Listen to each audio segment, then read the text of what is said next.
feel like we've moved beyond the time where we were trying to rebuild, where it was like, we were like, wow, we're comparing back to where it was.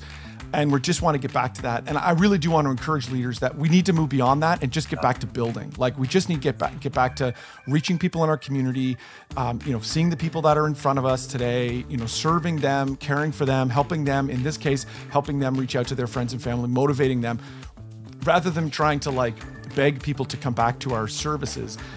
Welcome to the Missional Marketing Podcast. Jason Hamrock on the other side of my screen. I am Bart Blair. We are the co-hosts of this show, and we are also coaches with Missional Marketing. Our goal is to help your church grow by leveraging digital marketing and effective communications. Whether you are a pastor, an executive pastor, a church communications professional, or a volunteer in your church, just trying to help your church get better at communications, the way you use social media and marketing. We're glad that you've tuned in, and we're confident that the conversation that we're going to share with you today is going to help you be better at whatever it is that you do. Yeah, today we get to talk with Rich Birch, and many of you know who he is. He wrote Unseminary, and you can go to unseminary.com. Now, Rich lives up in Canada, and so we had a great conversation. He has a book, and in this book, he talks about the flywheel effect. And it's really, really cool. You're going to love it. This church growth flywheel. We actually break that down in this conversation. And there's 5 steps to that. So I'm really excited for you to hear from Rich, because we can all apply that to our ministries.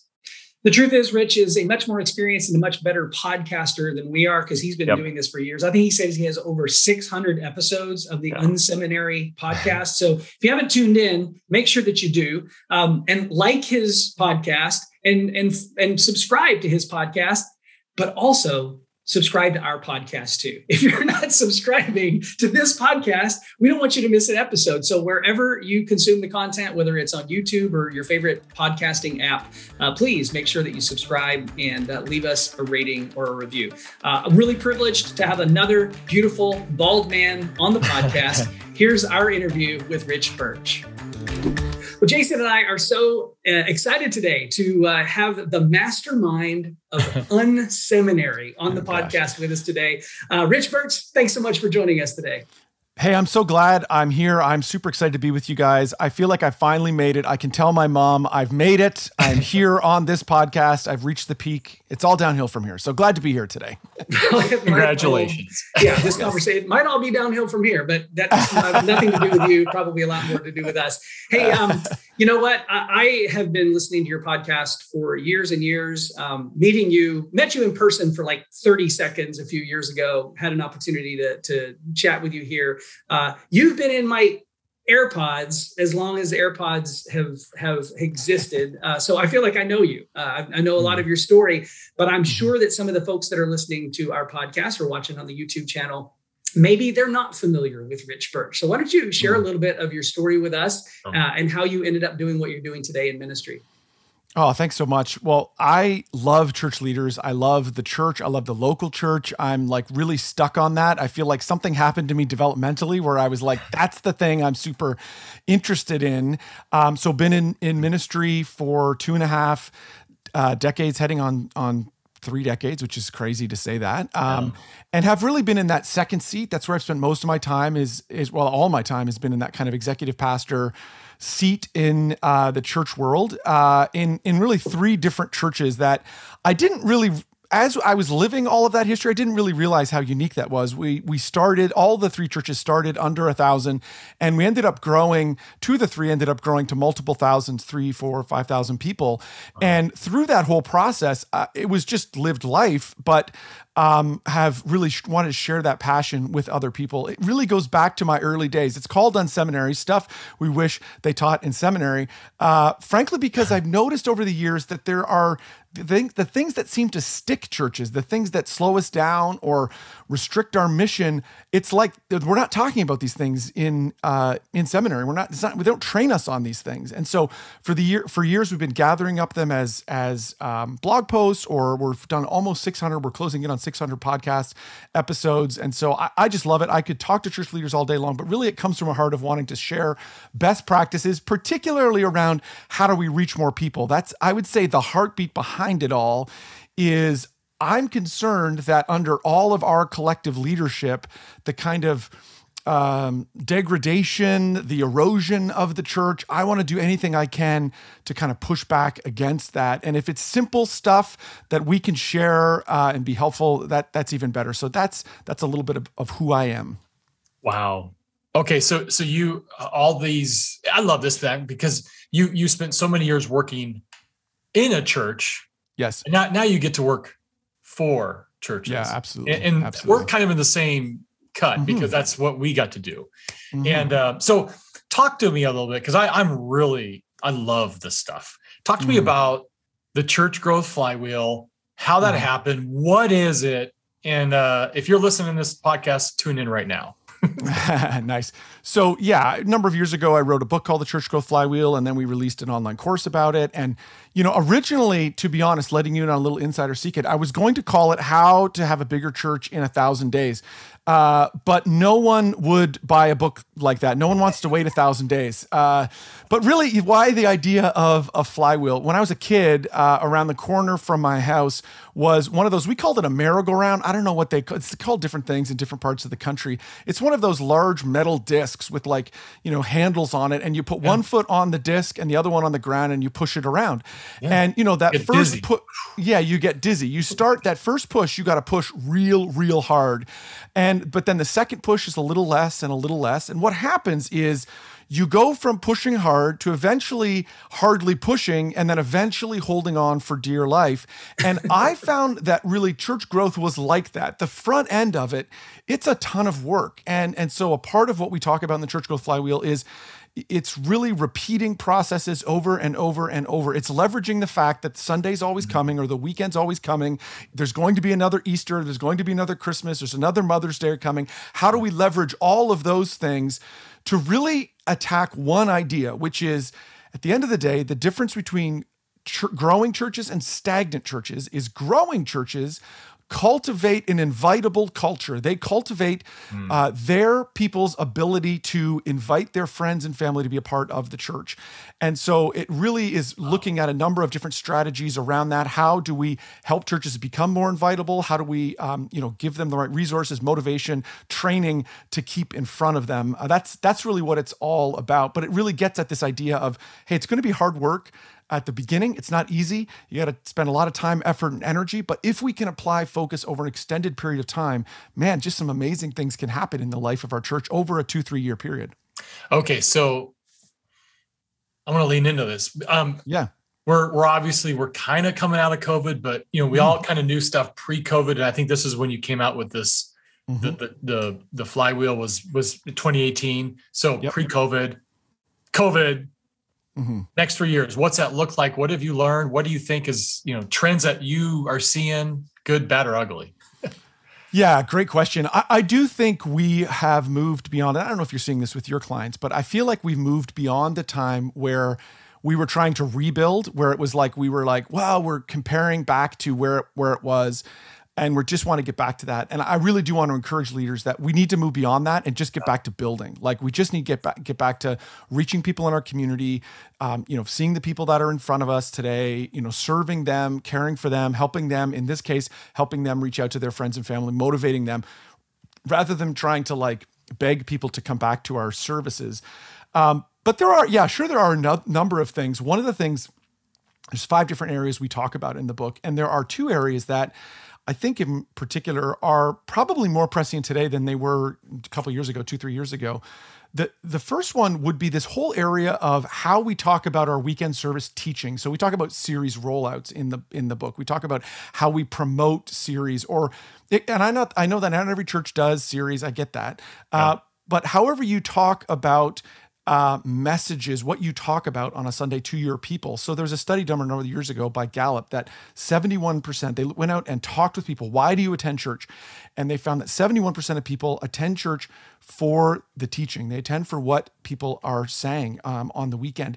And the thing more importantly, what are they looking for? And the first thing they're looking for is actually something that's based on scripture. So they're not looking for just because it rhymes, it's true kind of thing. They actually want it to be based on scripture. And then the other piece of it is they're looking for teaching that applies to their daily life. So that it doesn't just happen. It's not just important on Sunday, but it's super important on Monday through Saturday as they walk out. And why I think this is particularly true is I do think, although I've spent most of my kind of career in the attractional church movement, I do think that we can get lost with how important, or it can get lost on us, how important that aspect of what we do is. We can't over-motivate, we can't over-equip our people on kind of telegraphing where we're going next. And particularly when it comes to our teaching piece. So we want to take extra time, effort, and energy in this season around this whole area. And we can talk more about this if you want to get into it.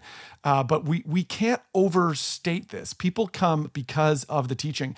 And, I think this is important when we've been through such a hurting season. So many of our people in our culture, there's all those statistics that show, that people are looking for real answers. And, it's a time of great social upheaval. There's all kinds of, trouble on the horizon.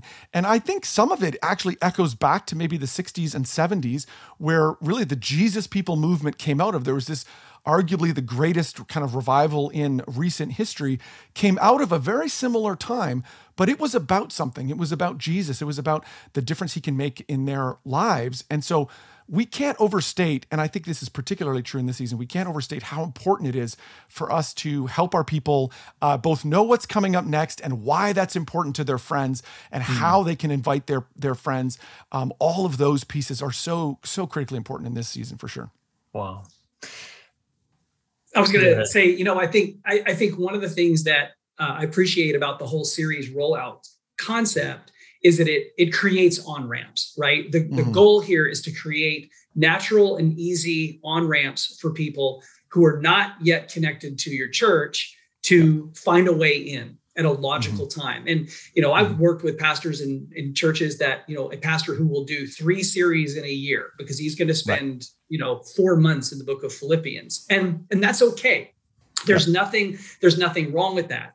If you're not going to use series as mechanisms for creating those easy on-ramps and those natural points of invite and connection, you're just going to have to be creative to find them in other places. But if your rhythm as a pastor, as a preacher, as a teaching team is to have, 4-week, 6-week, 8-week series, I think it's really important that you're thinking about how each of those creates a unique on-ramp and a unique starting point for people who aren't yet connected to your church.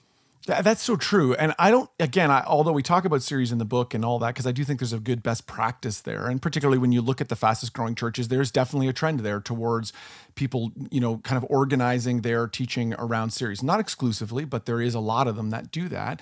But even if you're not going to do that, it's amazing how just articulating this is where we're going next and this is why you should invite your friends. How few churches do not do that. So taking your example of the book of Philippians, that's fine. You can march verse by verse through the book of Philippians, but don't make people guess on where you're going next. What are the next verses that are coming up? What's the kind of themes that are being covered and why is that important? And I would say you need to go one step beyond that with let's give people a handout. Let's give them some sort of postcard that talks about that. Let's have a video that they can share on social media. Let's give them graphics that they can, they can email to their friends. Give them a PDF that they can explain to it. For years, I thought that actually quality was what people were looking for. That when they came to services, is like, hey, why did I want my friends to know that it's like a quality experience. I actually think it's more subtle than that. I actually think predictability is a much bigger deal than quality.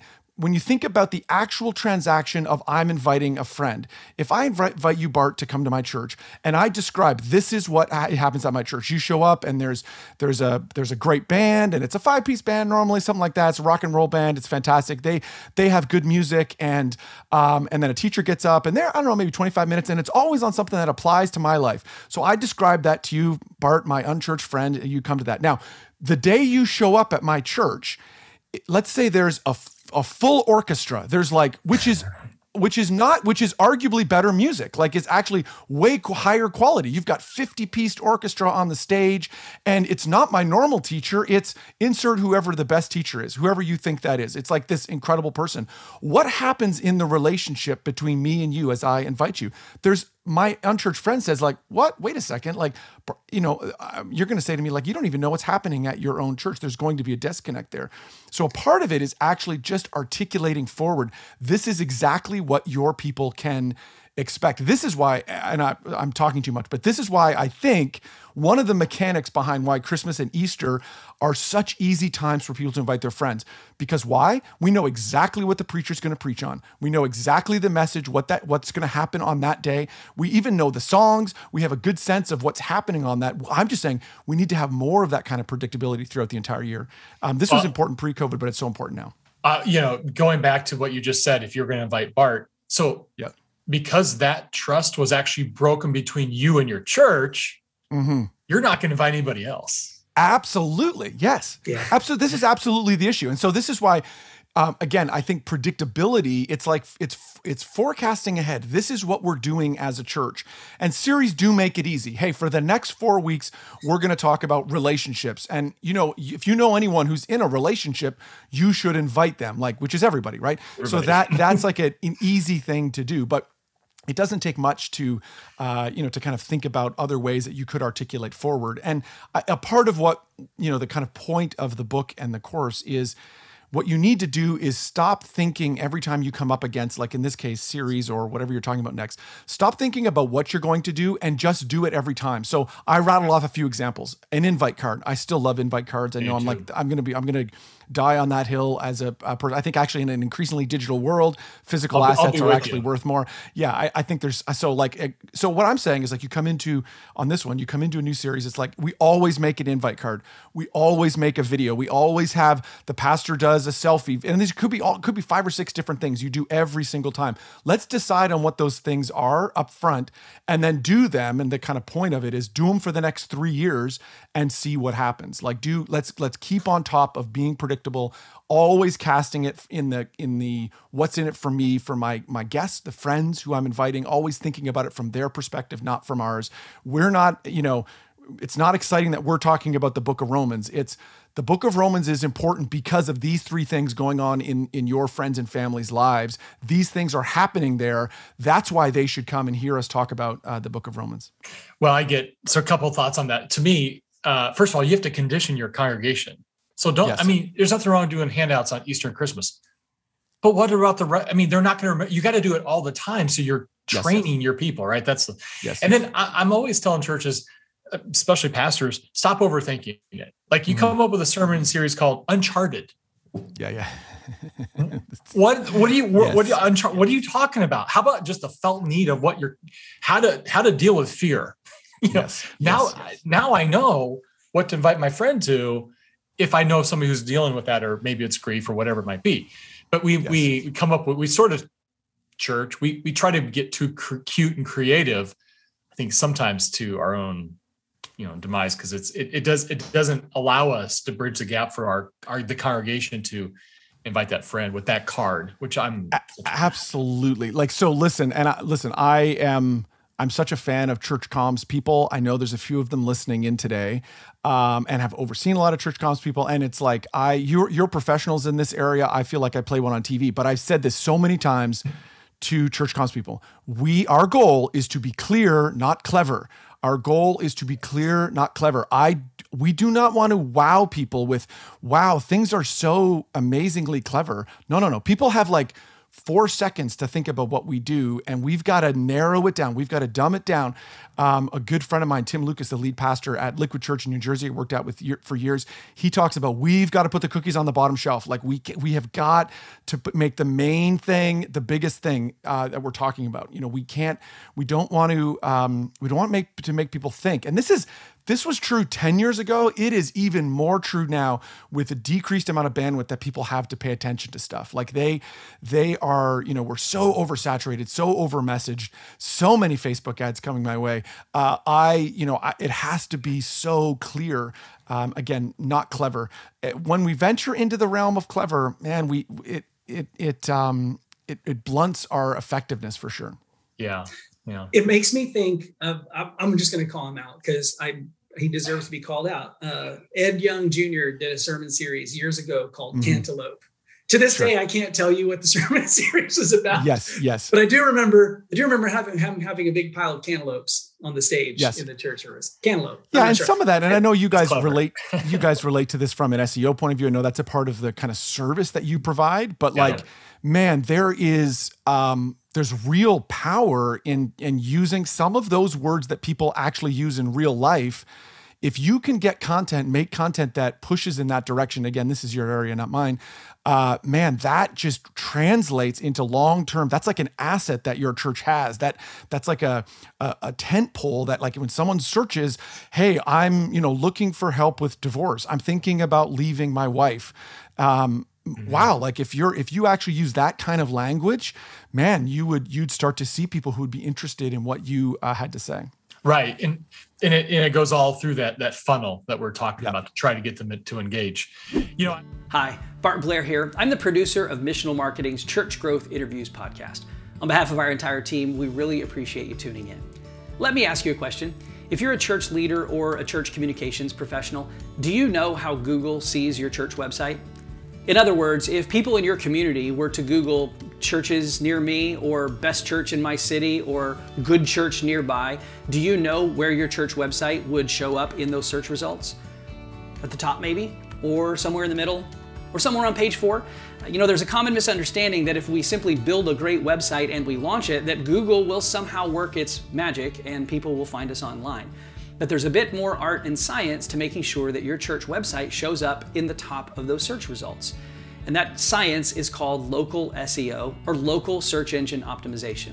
And at Missional Marketing, local SEO is one of the core services that we provide for churches all across the United States and Canada. And we'd love to help you.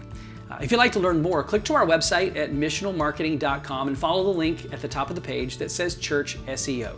You can request a free local SEO report to see how your church is showing up in Google these days, and you can schedule an appointment to talk with Jason or with me or with one of our other digital strategists to help you decide whether or not a local SEO boost is right for your church.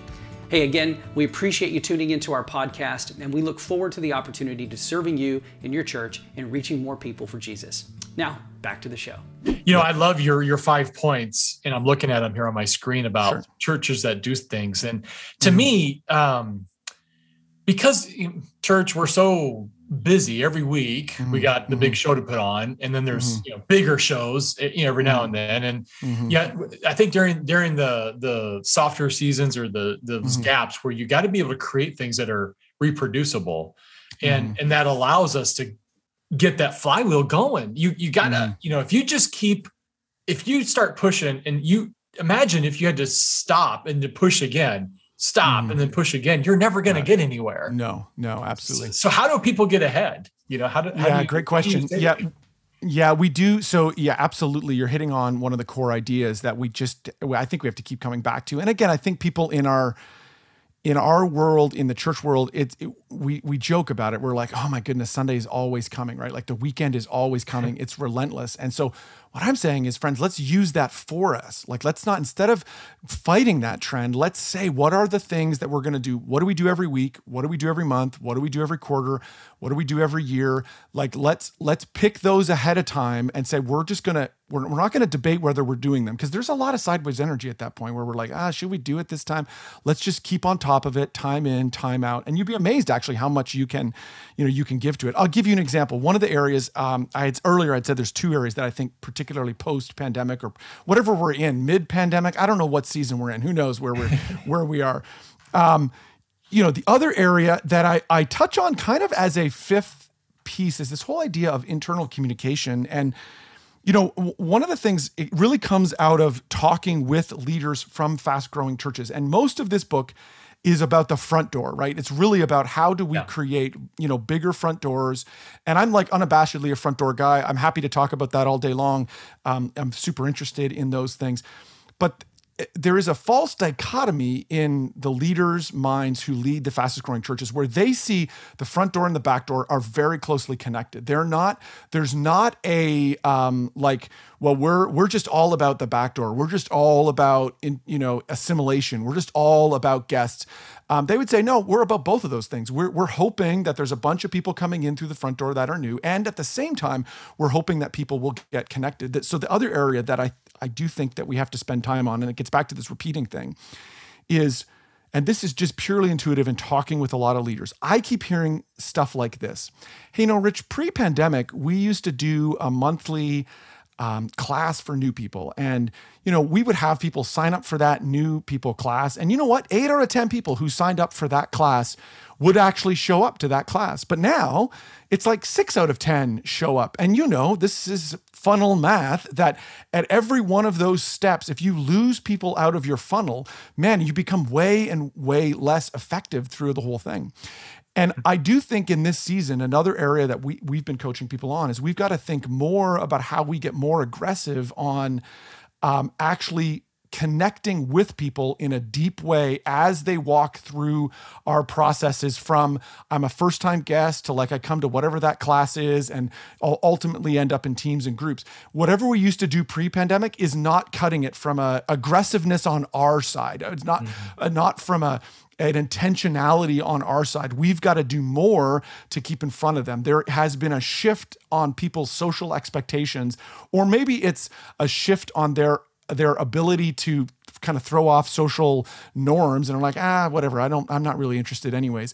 And so we've got to get more aggressive around how at each one of those steps through that, and that's what this internal communication thing really talks about. It's really about guest assimilation. It's how do we move people through that kind of funnel. The thing I would say post-pandemic that has changed is we've got to stay on top of that. How does that connect to the rhythm thing?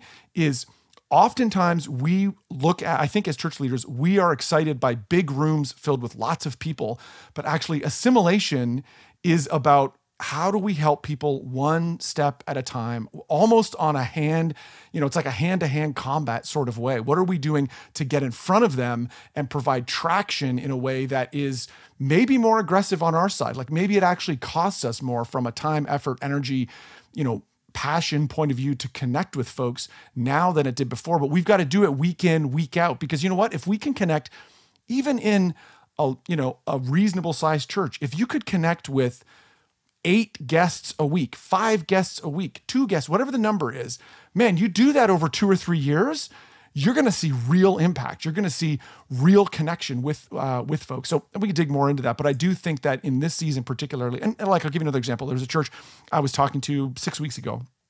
They called me up and they said, hey, Rich, we're a little embarrassed by this, but we've been focusing on the fact that our return attendance is like it's lower than it was. And like they heard me say that thing about it's not about rebuilding, it's about building. And they're like, we're a little bit ashamed of this. We keep focusing on the metric we keep using is what percentage of our people are here that were in 2019.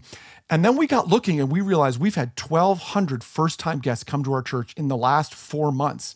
And we're like, where are all those people? Well, our system that we were using before is not capturing those. And frankly, we're a little bit embarrassed because if we would have just kept any reasonable number of those, man, we would be growing gangbusters and influencing all new people. And so we got talking about this. I'm like, yeah, I think this is the thing. We can't just take our old systems from a couple of years ago on this front. We've got to spend more time, effort, and energy on the connection side of it. How do we actually get them plugged into the assimilation funnels or whatever we call it, process, pathway, whatever that looks like, to get them more plugged in. And it's on a week in, week out basis. It's not, which is frankly just not that sexy. It's like, we got to do it every week. We got to get on top of it. We got to crank on it every week, connect with first-time guests, send them whatever we need to send them. There's a certain amount of it that can be automated, but frankly, there's some of it's not automated. It's like some of it you've got to actually have somebody who's thinking about it and wakes up on Monday and thinks, what are we doing to get guests who were here yesterday connected, more of them connected next week? I don't know if that's helpful. Yeah, it is. Okay, so it sounds like you need to write a book called Church Growth Flywheel 2023 or something. Just 2.0. Just 2.0. 2.0. Okay. Yeah. But between now and then, a lot of communication directors listen to this podcast and they're going, Rich, you're speaking my language. Keep talking, preach it, brother. Sure. What would you say to them? Because you've sat in the XP position, like your XP. Mm-hmm. How does a communication director go to their boss, if that's their boss, and says, we need to be this is stuff we need to be thinking about? Like, what kind of encouragement or advice would you give to them to move the needle? Yeah. So I think So the broad advice I always give to young leaders when they say, how do I lead my leader, is you have to find out what's important to them. And then you've got to connect the dots between whatever you're interested in, how that actually helps their thing. So people are, and this is like, and we talked about this earlier, people are inherently selfish. And that's not a value statement. That's just true. Like, we are oriented towards that. And I'm not saying that your executive pastor is a selfish person. That's just who they are. That's just what we're wired. And so I would say you've got to learn and understand what is it that's important to them. You may not understand what's important to them. So I would say first thing would be to do is go and listen to them and say, like, hey, what is really important to the church in this coming year? Like, I would love it if a comms person came to me and said, what can I do to use comms to help the church be better? What is it that's kind of our overarching goals? What is that? And then, you know what, if they just sat and listened for half an hour, 45 minutes, man, you'd be amazed at what you can learn. Now, I think specifically in this area, we think and hopefully this is okay. Hopefully I might be stepping on toes. You may not want to use this. I think in church comms, we get way too sexy on like shiny object syndrome. And like I love what you guys do. And I think everyone should call them up and like use them as a vendor, and like you should buy everything they sell. But frankly, a lot of what I say to church leaders is like, don't think about Facebook ads. Don't think about SEO. You know why? Because you're not handing out invite cards to people who are in your church today. It's like I literally just said this to a campus pastor who's like, I don't know, getting people to return. I'm like, you have everyone's mailing address of everyone who's attended your church in the last 3 years.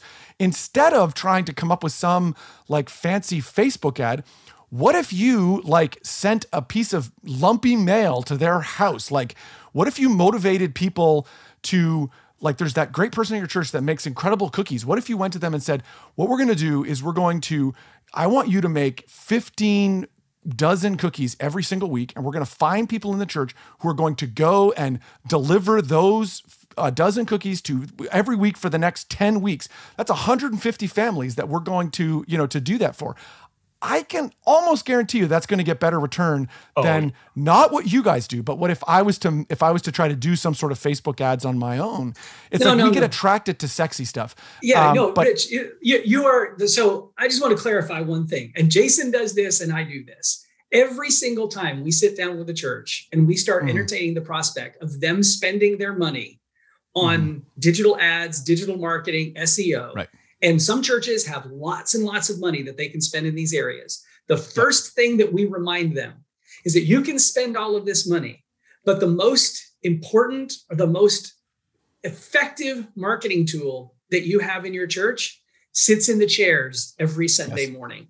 The people in your church, you have got to leverage the people that God has brought to be a part of your church, the people who know your church, the people who love your church, and the people who know the people in your community who need to know your church because they need to know Jesus. You've got to make that a priority. So I have heard, I've listened to your podcast a lot, and I've heard you talk disparagingly at times about Facebook ads and the shiny object syndrome, but we're with you 100% on that. Like I see pastors and church leaders trying to find the silver bullet all the time. And when, in reality, the silver bullet is within the context of the relationships that they already have. It's the people. It's mobilizing people to do the work of the ministry. Yep. Yeah. And like on that, to that executive pastor question, I think, to be honest, there's church comms people might position themselves, or they feel like they're kind of worthy to the organization by being like the latest, like I've got the latest tricks that I can give you around. So like, you want to talk about TikTok? I'm good on TikTok. And like, you want to talk about whatever, I can tell you how to do that. And I would say, I actually think most executive pastors, that's not the space they live in. In fact, they might even be suspicious of that. They might be like, I don't know. Like, do we really need to do that?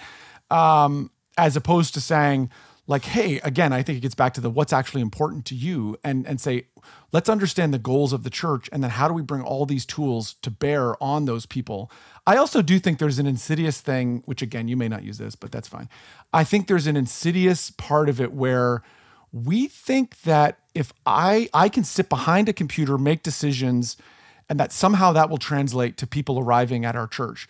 where actually that can support. And I do think, and this is where I think what you guys do is brilliant.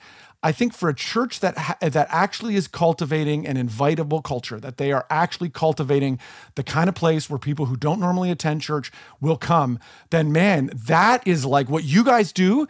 It is like gas on a fire. It's like, wow, there's something great already happening. That's the fire. And then you guys come along and pour gas on it. And man, it's amazing. But if there's not already that fire burning there, you're just pouring gas over the ground. It's just going to stink. It's not really actually that interesting. Oh, Yeah. First of all, you show up at my house with a cookie. Yeah. I'll go anywhere. It's a really good baked cookie. Second best would be a postcard, like some kind of a card, right? Yes. And then I see something in the mail, and then I see stuff on social media, which I don't really do social media, but that's now you are really utilizing marketing to its fullest extent. But as Bart said, your own people are your best engine you got. Quit forgetting about them, right? Stop. Yeah, totally. Yeah, absolutely. And I do think, again, the cookies example might be an extreme one, but it's the how do we leverage our existing contacts? Because we all know that like the gym in town that like actually interestingly is trying to do a very similar thing. They're like, we're trying to get people to show up and like do something that's about improvement. It's about kind of making yourself better, but it's kind of a hassle, which spiritual development absolutely is. And it challenges me to live in a way that I'm not living today. I would rather eat McDonald's than to eat the right food. Like there's a lot of interesting connections between those two. But, the gym, they're going to like do, some sort of distant stuff that is trying to reach me. But we've got a whole bunch of people who have been changed. Even if you're a church of 100 people, you've got a whole bunch that's a huge, what a gym in town would pay to say, I've got 100 people who are willing to talk about the gym this week while they go home. They would be like, that's like worth gold to me. I don't know what do I do for that? I would love to make that happen. And so I agree. We've got to make sure we take advantage of all those things for sure. Yeah. Wow. Okay. The danger of a podcast with three guys who have zero passion about the local church and zero passion about connecting people to Jesus is that we can talk forever and probably never land the plane. So I'm obviously being very sarcastic. Yes. we should land the plane out of respect for your time. And also just make sure that this is a sizable podcast that people can actually digest and process. We've talked about a lot of different things. I want to just land with one final question here, Rich, as we wrap things up. And that is, you have a lot of opportunity to have a lot of conversations with a lot of different churches, both on your podcast, as well as a lot of the coaching and the consulting work that you do. And you're just a friend of many, many churches and many church leaders. As kind of a parting shot, what are the things that you're seeing these days in the local churches that are actually beginning to figure out how to do ministry in this really rapidly changing culture? What are some things that you're seeing that really encourage you and some things that give you hope? That's a great question. I would say that one of the things that it's going to sound like apple pie, like it's like back to just the normal stuff. But I really don't think that there is any replacement for a clear vision from the leadership of the church about why we even exist. That our church is the local church, and this is a part of why I love the church. The local church is the only organization in the world that exists for people who aren't here today. Like our whole mission, the reason why God doesn't just suck us up to heaven, we become a Christ follower and then we just vanish like that. He could have made it that way, right? He could have been like, if you want to escape, you do this and then you just go back to heaven. The reason why we're still here is because he wants to use us. He wants to use the people in our churches to make a tangible difference in the communities that they're in. And that is, to me, that still is like, that's such a profound idea to me. Like, how do we motivate our people to love the communities we're in? And so I think the thing that I would say to church leaders in this season particularly is, how do we re-fall in love with that vision? How do we re-fall in love with what God's called us to do? How do we re-fall in love with the communities God's put us in? There's some story about why your church exists in the community that you're in. And I would go back and try to archaeologically mine that out and say, well, why is it that God got our church going? What is it about this town, this community, this county that he's placed us here? And what is unique about us? What has he called us uniquely to do? Who are the people he's called us uniquely to reach? Because I really do think that if that's clear in people's minds, the rest of it just becomes details. The rest becomes how we work this thing out. And it really is you're an unstoppable force at that point. If a group of people who are motivated by a mission to reach their community, can make such a huge difference, day in, day out. I would say that's always been true in the local church. I think it's doubly true now. I think people are asking in this season, what difference does that place make? What difference does that community make? Should it make any difference? Years ago, I had a friend of mine, I was asking him this question. I said, what would be your biggest vision for the church? And he said something that I was like, wow, that really stuck with me. He said, imagine if when we opened a new campus, like a new location in that community, if the value of the homes in that community went up because there actually was a tangible difference. People knew that when our church opens in that community, when we open a new campus in that community, that actually the value of that community went up. The actual people were like, I want to be in that kind of community. And I was like, dude, that is a massive vision for what it would mean to be the kind of church we want to be. But you know what? That's always stuck with me. That is the kind of thing that we should be thinking about. What difference can we make? What's God called us to? What's the mission that we're called to be? And how do we make the places we live in better? And how do we double down on that and focus our team and people on that more in this age? I think would be a great starting point. That'd be cool. I've never had a conversation with a church with like, hey, we're going to plan a campus because we want the community value to go up. Yes. I might have just set a new goal for myself. There we go. That's fantastic. Rich, thanks so much for sharing that. And thanks for sharing your time. Really appreciate you taking the time to hang out with us. I know that you probably get a lot of requests for a lot of podcasts and have an opportunity to say no, probably more than you say yes. So we appreciate you saying yes to us. As just kind of a wrap up here, if any of our listeners or viewers would like to connect with you, they'd like more information about what you do and how you do it, what's the best way for them to connect with you? Well, I appreciate you guys. I love what you do. I really do think that, more leaders should lean in and, avail themselves of your services. Everything you guys provide is so great. But yeah, if you want to learn more about us, you can just go to unseminary.com. It just sounds like it sounds. And we've got, blogs and another podcast and courses and all that. But love to connect. But yeah, cheering for you guys. Love what you do. Love your heart of trying to help church leaders for sure.